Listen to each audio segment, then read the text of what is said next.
Okay, so reviewing solving compound inequalities, and then with today too, if you still have some questions on the interval notation, we're reviewing or still writing interval notation today.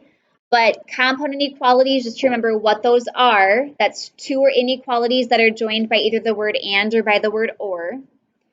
So we're going to start out with the ones that are joined by the word and it does matter which word they're joined by, that changes the solution set.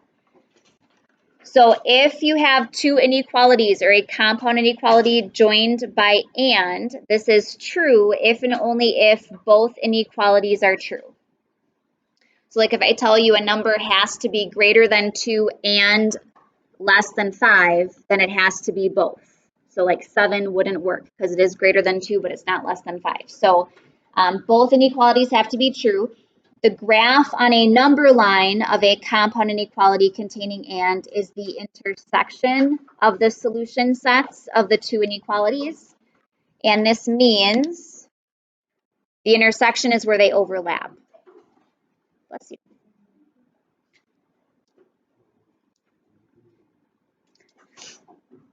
Okay, so I have, just to build up to this, I have two separate inequalities and then looking at what their graph would look like if you joined them together with and as a compound inequality. So if we have x is greater than or equal to -3, just as a review from yesterday, how would we graph that on a number line? So would we use a circle, open circle, or closed dot? I heard dot on -3. Because it is included, I'd be shading greater than that, so to the right.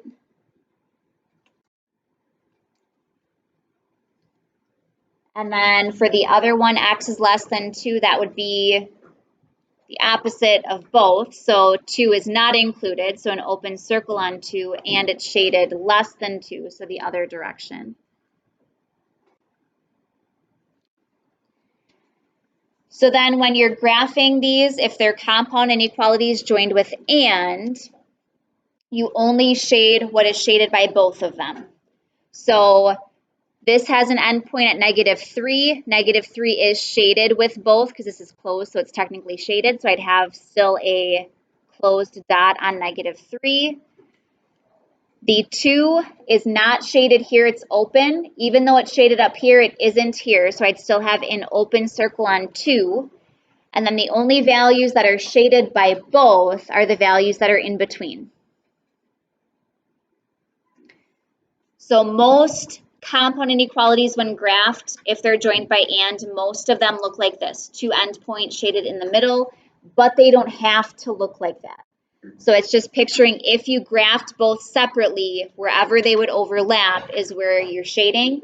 If they don't overlap, it's no solution. So if you find that there's no overlapped area, there's no values they share, there's no solution then. And then we'll look at another way of writing this. So there is kind of a condensed way you can write this. So if I take this first inequality and I flip the whole thing around, so I'm switching the two sides and therefore switching the symbol. So I would switch it to be -3 is less than or equal to x. Then it's kind of like I'm merging the two together because they both have x right here. So I would write it as -3 is less than or equal to x and then is less than 2. So you often will see compound inequalities joined by and written this way. You still see the two inequality symbols, so you know it's a compound inequality. And even though these now, the way they're written, they're both less than symbols, this, remember, is the greater than symbol flipped around. So this inequality right here is really read backwards. X is still greater than or equal to -3, but it's less than 2. I always think of it when I see this is that x has to be in between -3 and 2. And then -3 is included, 2 is not. So I have here the way both forms are read. They both mean the same thing. It doesn't matter to me how you choose to write it. And then I also want to show you the interval notation. So this is where you might have something that looks like an ordered pair. because notice we have two endpoints, so we are not using either of the infinities for this one because it's not extending forever in either direction. It stops at -3 and at 2. So those are my two boundaries, my lower boundary, upper boundary. So I would have -3, comma 2. And then you just have to decide if you have a bracket or a parentheses. So for the -3 in front of that, would I use a bracket or parentheses? Bracket. So bracket it correlates with the dot. It means it's included, and therefore the 2 is not included, so that side would have a parentheses. So that would be the interval notation. It means the same thing as that, which means the same thing as this. So 3 different ways you can write that. So again, if both sides have parentheses, they will look like ordered pairs. Just remember, though, you're not graphing anything on a coordinate plane, so we're not plotting points. So if we were to solve one of these for this compound inequality, so notice this is written in that condensed form already. And if it's written that way, I'll show you two different ways you can solve it. One way is just to leave this written the way that it is. But if that form confuses you, I'm just going to show you how to split this apart. So you can split this into the two separate inequalities joined by and. And how you split it is the first inequality, if you cover up the second inequality symbol and then everything on the right side. So that is your first inequality, that 8 is less than 3y minus 7. And then you would have and. Your second inequality is if you cover up the left side as well as that first inequality symbol. So 3y minus 7 is less than or equal to 23. So notice the 3y minus 27, that doesn't get split apart. That's included in both. But you could split it into two and then solve each of these separately for y. And then you would get a solution set that's written in this form, your two separate inequalities joined with and. So you could do that, but I'm going to show you, I would personally leave it like this, so I'll show you that way too, but if this helps, you can do it whichever way makes more sense to you. So if I were just to leave this, my goal is to solve for y, get the y by itself in the middle. So if I were to solve for y, I'd want to add 7 first. But because I have the two inequality symbols, I have two sides, so I have to add it to the left side and to the right side. So you're actually kind of adding it in 3 places, the left, the right, and the middle. Or, yeah, the left, right, middle. I just pointed in a different spot. So I would have 15, still have my less than, still have 3y, still have less than or equal to, and then 30. And then my next step would be to divide by 3. So I have to divide by 3 in the middle, on the left side, and on the right side. So I get 5 is less than y is less than or equal to, not 6, 10. I was thinking 30 divided by 5. Okay, so 5 is less than y is less than or equal to 10. And then I can leave my answer like that. And I will ask you either set builder or interval. So set builder notation, if I kind of just add that in around this, that's just putting that y and then the such that line there with the braces on the ends. So this is the set builder notation. And then if I were to graph this on a number line, now here graphing these, I just ask if you're making the graph yourself, just include the two endpoints. So I should have 5 on there and 10. You can include other numbers if you want to. Again, on your test, I'll provide you with a number line. And I would look at this and say, okay, for the 5 based on this symbol is not included, so that would get an open circle.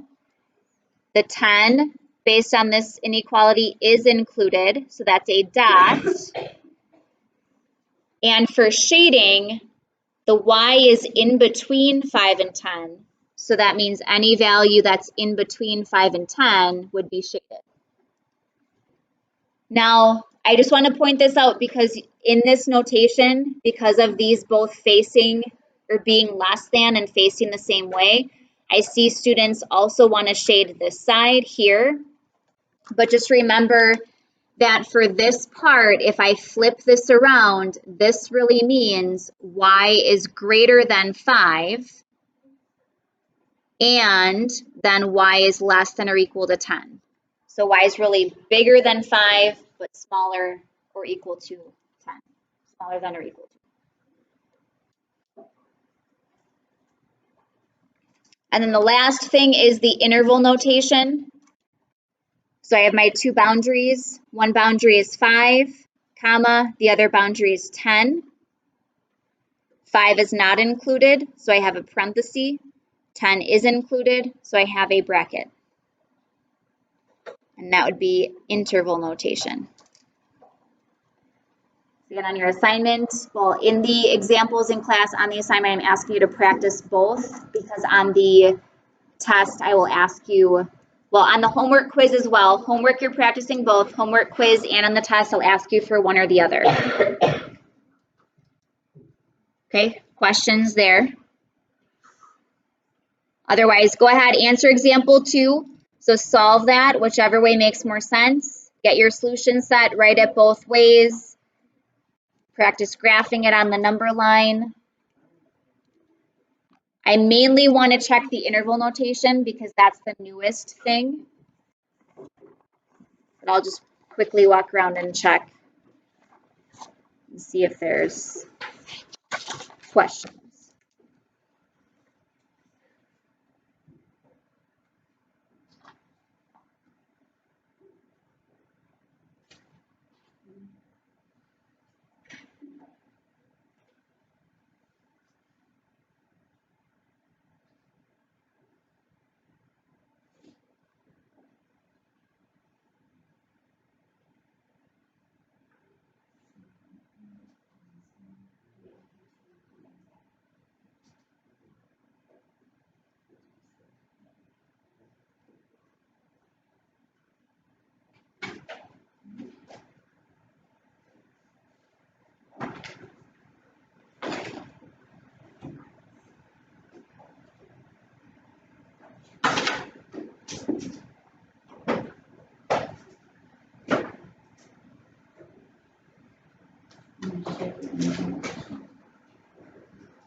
Set builder versus interval, like I set builder and then interval.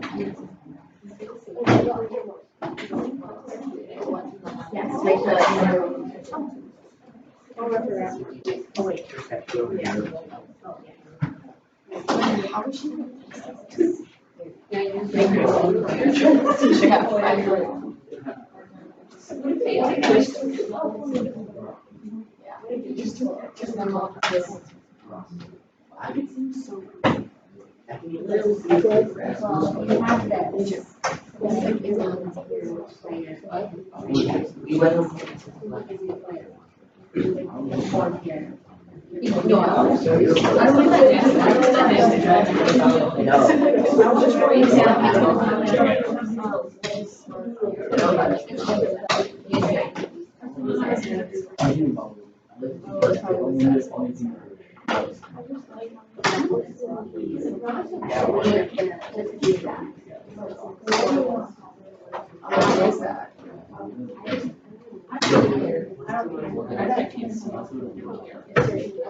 Don't say no.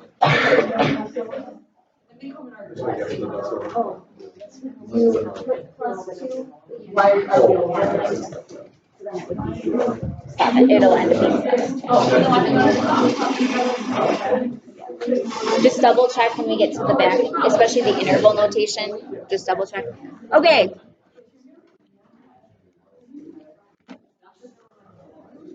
Here, just double check because some of you were not quite done. And then some of you didn't have the interval notation. And I asked you to put that in, so make sure that you wrote it correctly. So set builder, here's the number line, here's the interval notation, bracket 4, comma 7, parentheses. Okay, then we'll go on to the ones that contain or on the back.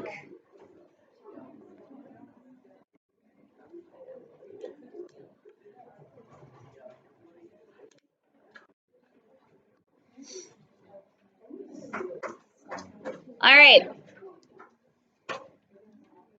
If the compound inequality is joined by or, these are true if one or more of the inequalities is true. They don't both have to be true. So the graph of the compound inequality containing or is the union of the solution sets, which just means whatever is shaded by either one is shaded for the compound inequality.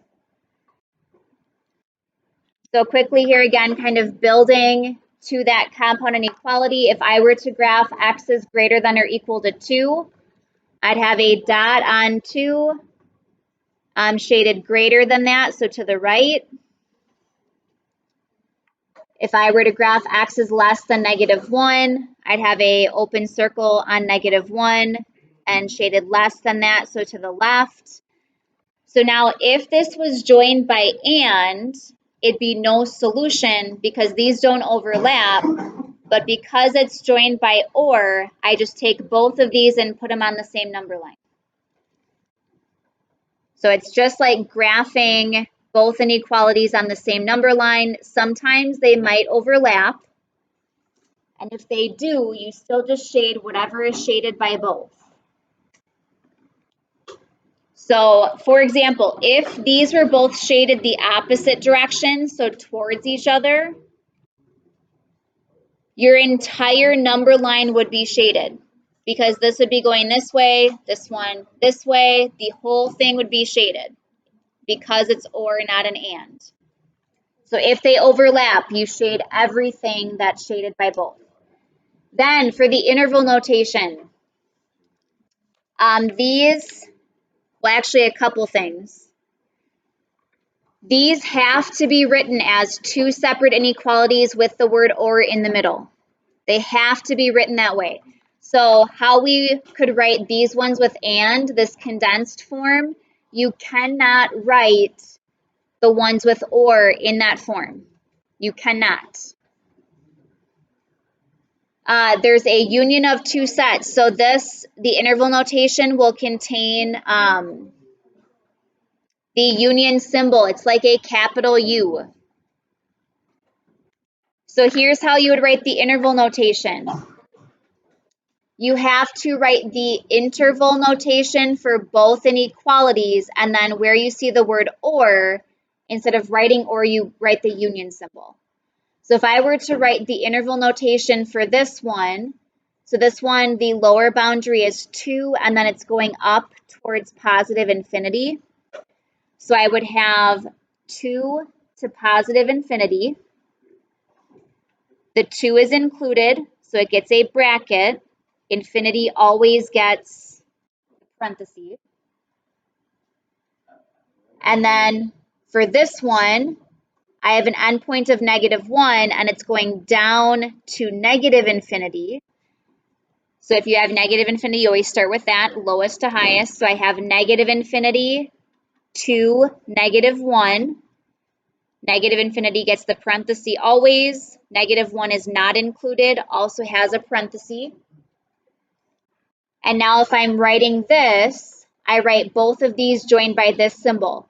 I'm going to write this one first, just because I like to go lowest to highest, so I'm starting with negative infinity, ending with positive infinity. So I have negative infinity to -1, and then the union symbol, and then the 2 to positive infinity. So it's writing two separate intervals like we were writing yesterday, and then joining them with the union symbol.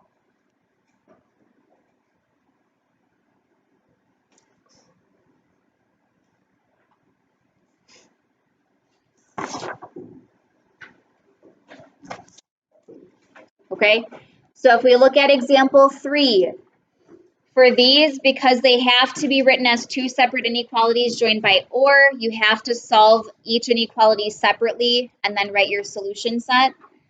So looking at the first inequality, g minus 6 is greater than -11. To solve for g, I would add 6 to both sides. So I get g is greater than -5. And then for the second one, 2g plus 4 is less than -15. To solve for g, I would subtract 4. So 2g is less than -19. And then divide by 2. So g is less than, I could leave this as -19 halves, or that is -9.5 exactly.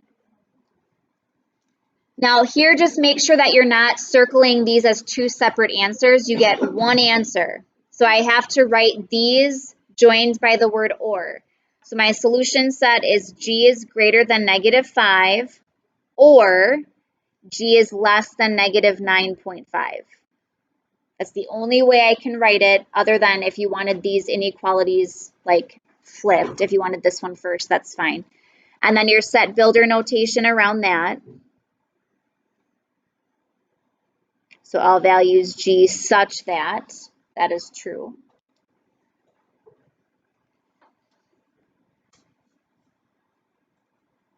Okay, then for the number line, my endpoints are -5 and -9.5. -9.5 is smaller, so that should be on the left. -5 is bigger. And I just graph these both on the same number line. So g is greater than -5 would be an open circle on -5, shaded greater than, so to the right. G is less than -9.5 is a circle on -9.5, shaded less than, so to the left. And then the interval notation. And whether or not I ask you to actually graph the number line, having it can be helpful for the interval notation. So I'm going to start with this interval here. So I'm starting -infinity up to -9.5. -infinity has a parenthesis. -9.5 is not included, so it has a parenthesis. And then union, and this one is -5 up to positive infinity. And again, neither one is included, so I have parentheses. So this is the interval notation. And make sure you know the difference in that terminology, set builder versus interval. Because I'll just ask you in the directions, write the solution set in interval notation, and you need to know what that means, what that is, the difference between these. Okay, questions on that one? Okay, go ahead and try example 4. What do you need to remember? If you look at that second inequality, you're going to be dividing by -3, so what's going to happen?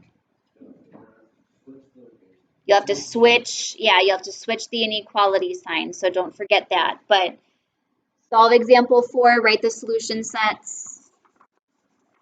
I'll come around, check, answer questions, pass up the assignment, and then I do want to get your quizzes back for you to see, those of you that took them.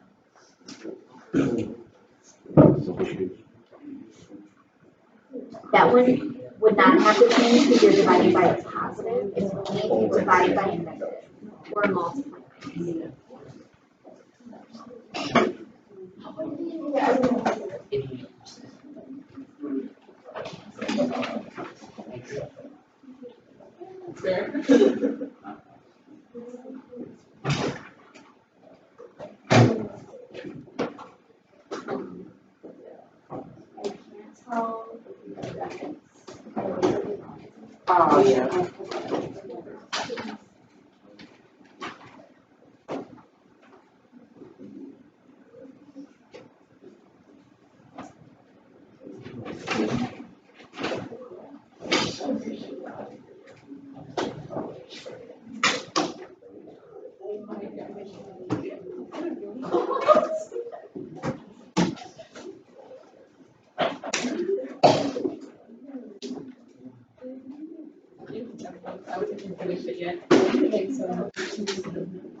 Oh my gosh, I'm so stupid. I don't know where I got 15 from.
No, she always goes to me. It's like, what? I'm going to teach you something. Get what? So I'm. And she's like,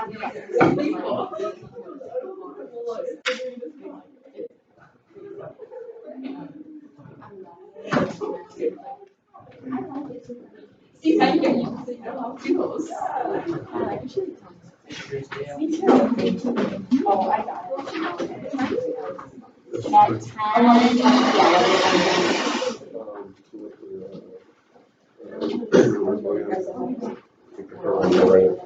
Oh, well, first of all, this should be negative. So yeah, so if you pick the limo, I pay. Yeah, you're right. Up to $5, you're like,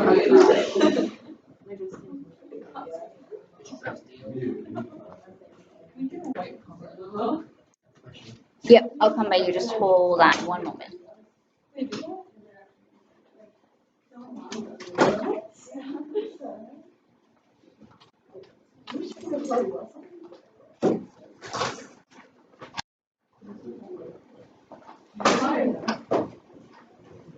oh my gosh, my cousin's wedding, they had a breakfast too.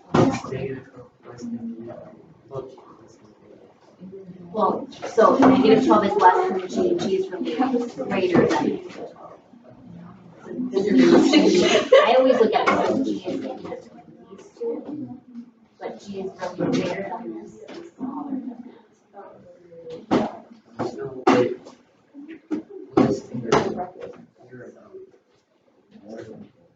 Yeah, so you shade, like if you look at this, G is in between them, so it should be shaded. I am going to pass back your quizzes, those of you that did take them, but I do need them back. So don't stick them back in your folders, I need them back so you get a chance to see them.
Not today. You'll get it back. You'll get it back.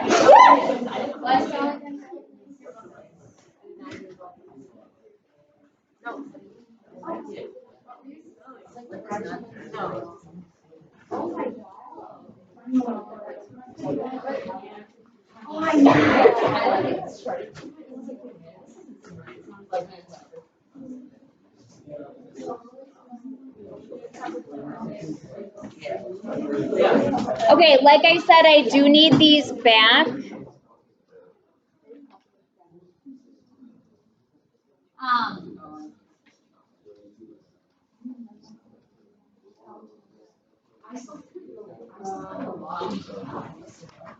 If you have specific questions, please ask. I tried to write in your work. I don't want to say too much because we only have a few minutes, and there are a couple people in here that are eager to take it because they've been gone. But I did try to show in your work if you made a mistake where that was happening, unless you just didn't show any work. Then I didn't really have anything to go off of. So if it was a matter of you didn't know how to solve a problem, make sure you ask. Otherwise, like I said, I need them back before you leave. So I'll walk around again in a moment here, and if you're done looking at it, I'll take it. If you have a question, please let me know. I'll give them back to you. Oh, sorry, Drew. One second. We're on the deal. We're on the deal. Okay, bring Connor then. Then we did go Ella. No, we didn't. What have you done? Yeah, I'm taking. Yeah.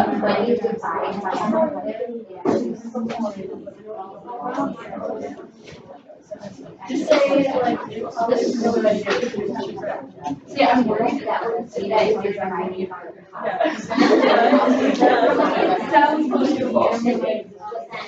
learning how to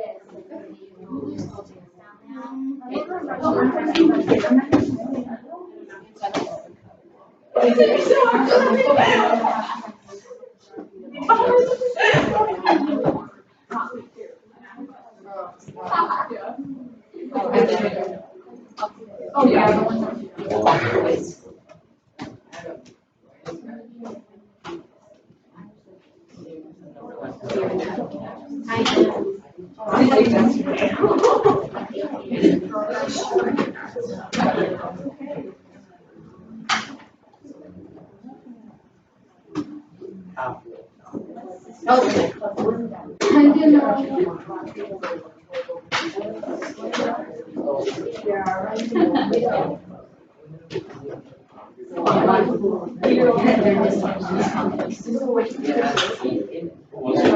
All the way together.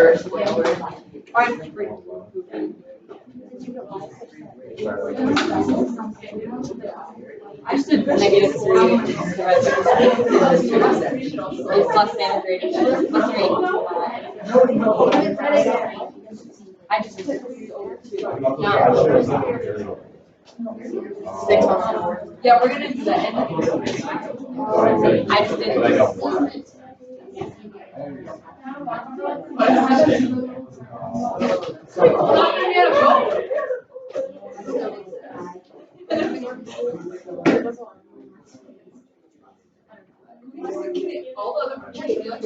It was one of us who was in his boat. I know for yeah.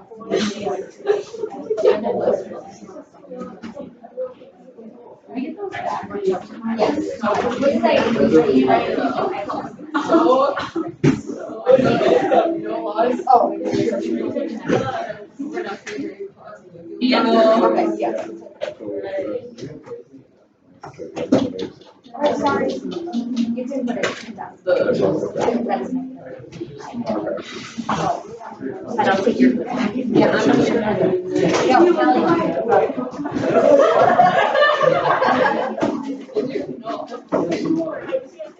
All right.